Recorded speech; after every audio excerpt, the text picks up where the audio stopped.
Hello everybody. So in this video I'm going to our first topic of this chapter, that is Cuban Missile Crisis.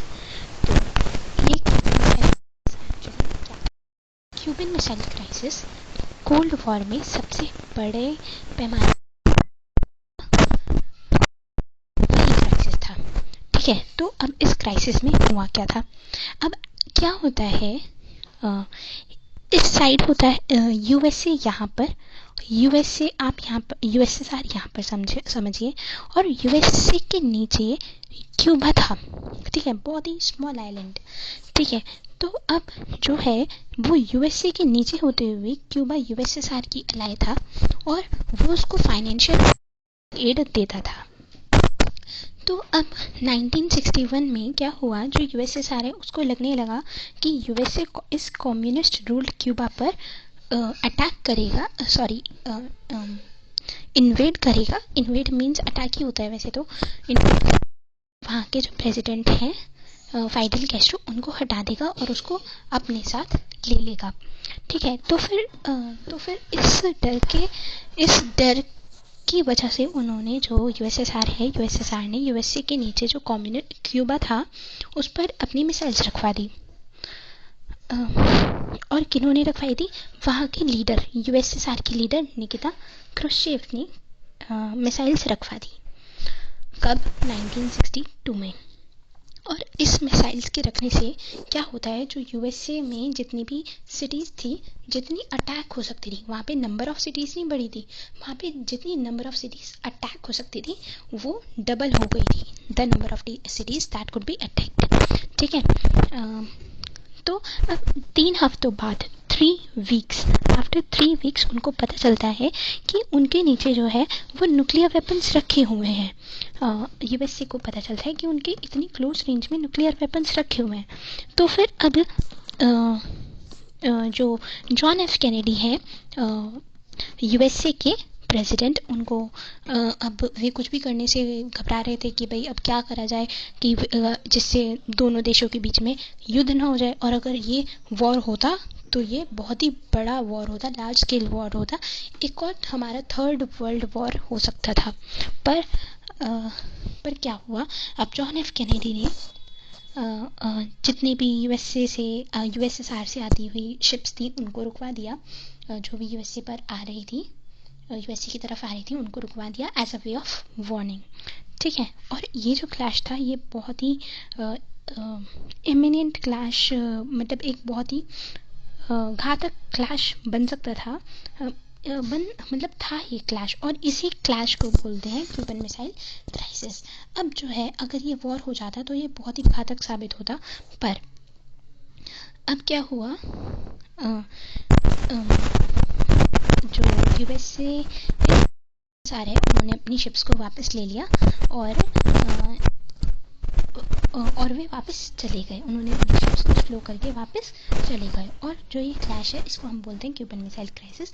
और जब वे अपनी ships को वापस लेकर चले गए तो फिर एक वर्ल्ड को बहुत ही ग्रेट रिलीफ मिला और थर्ड वर्ल्ड वॉर होने से बच गया। ठीक है, the Cuban missile crisis was a high point of what came to be known as Cold War. ये कोल्ड वॉर था क्या एक्चुअल में? देखो, ये हम आगे पढ़ेंगे यहाँ पर what is the cold war में, कि जो कोल्ड वॉर है वो एक्चुअल में है क्या। सेकेंड वर्ल्ड वॉर जब हमारा ख़त्म हुआ था, तो फिर अभी हम ब्रीफली यही पढ़ लेते हैं कि जब हमारा सेकेंड वर्ल्ड वॉर ख़त्म हुआ था तो फिर हमारी 2 सुपर पावर्स इमर्ज हो गई थी, यूएसए एंड यूएसएसआर। तो इन दोनों के बीच में अब ये ही बहुत बड़ी सुपर पावर्स थी, अगर इन दोनों के बीच में कोई भी लड़ाई झगड़ा होता तो फिर ये बहुत ही लार्ज स्केल पर होता, पर ये नहीं हुआ, क्योंकि ये हम सब आगे पढ़ेंगे what is the cold war में। तो फिर अभी हमने ब्रीफली यही समझ लिया है कि अगर ये होता तो ये बहुत ही बड़ा होता, पर ये नहीं हुआ। क्यों नहीं हुआ? क्योंकि उन दोनों को पता था कि अगर होगा तो ये, मतलब ना तो ये किसी की ना तो कह सकते हैं इसमें कि ये जीत गया, और ना ही इसमें कह सकते हैं ये हार गया। क्योंकि दोनों ही सुपर पावर्स थी, ठीक है। तो फिलहाल जो हमें देखना है कि जो क्यूबन मिसाइल क्राइसिस है वो इस कोल्ड वॉर का एक सबसे बड़े हाई पॉइंट का वॉर था, ठीक है, बस इतना सब, ठीक है। यही जो है ये कोल्ड वॉर का सबसे हाई पॉइंट का crisis था, ठीक है। The Cuban missile crisis was a high point of what came to be known as the cold war. The cold war refer to the competition. देखो जो कोल्ड वॉर है वो कंपटीशन, टेंशंस और series of confrontations हैं दो countries, United States and Soviet Union, ठीक है। पर ये कभी भी एक बड़े मतलब एक हॉट वॉर में नहीं चेंज हुआ, क्योंकि उनको पता था कि अगर वे लड़ाई करने बैठ भी जाते हैं तो इसमें दोनों ही सुपर पावर्स, ना तो इसमें कोई किसी को बोल सकता है कि ये विनर है और ना ही कोई लूज़र होगा। और इसमें बहुत ज़्यादा रिस्क था, बहुत ज़्यादा इसमें डेथ्स हो सकती थी, बहुत ज़्यादा, बहुत बड़ा लार्ज स्केल वॉर हो सकता था। और दोनों ने फिर अपना जो है कॉपरेट किया और ये कभी भी हॉट वॉर में एस्केलेट नहीं हुआ। और तो ये जो कोल्ड वॉर था वो कंपटीशन, टेंशन और सीरीज ऑफ कन्फ्रंटेशन बनकर रह गया दो कंट्रीज के बीच में, यूनाइटेड स्टेट्स और सोवियत यूनियन के बीच में, ठीक है। अब जो कोल्ड वॉर था वो अब सिर्फ और सिर्फ मिलिट्री अलायंसेस की पावर की, किसकी पावर ज़्यादा है इसी को नहीं बताता था। जो कोल्ड वॉर था वो अपना जो आइडियोलॉजीज है उनके ऊपर भी उनका वॉर था। The cold war was not simply a matter of power rivalries, ठीक है, मतलब कि किसकी बड़ी पावर है वो सिर्फ इसको नहीं बताता था, इसका ही नहीं मैटर था, and of the balance of power. These were accompanied by a real ideological conflict as well.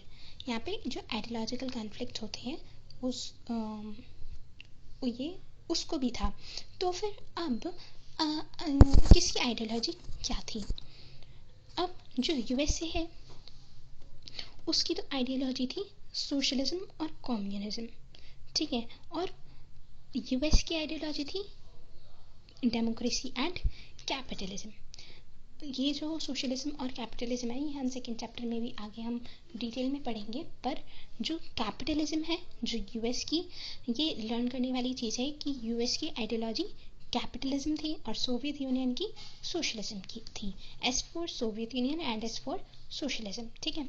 तो अब अभी के लिए सिर्फ इतना ही कि कैपिटलिज्म और सोशलिज्म बिल्कुल डिफरेंट अपोजिट आइडियोलॉजीज हैं, ठीक है। These were accompanied by a real ideological conflict as well. The most appropriate way of organizing political, economic and social life all over the world, the Western Alliance headed by the US represented the ideology of liberal democracy and capitalism, while the Eastern Alliance headed by the Soviet Union was committed to the ideology of socialism and communism.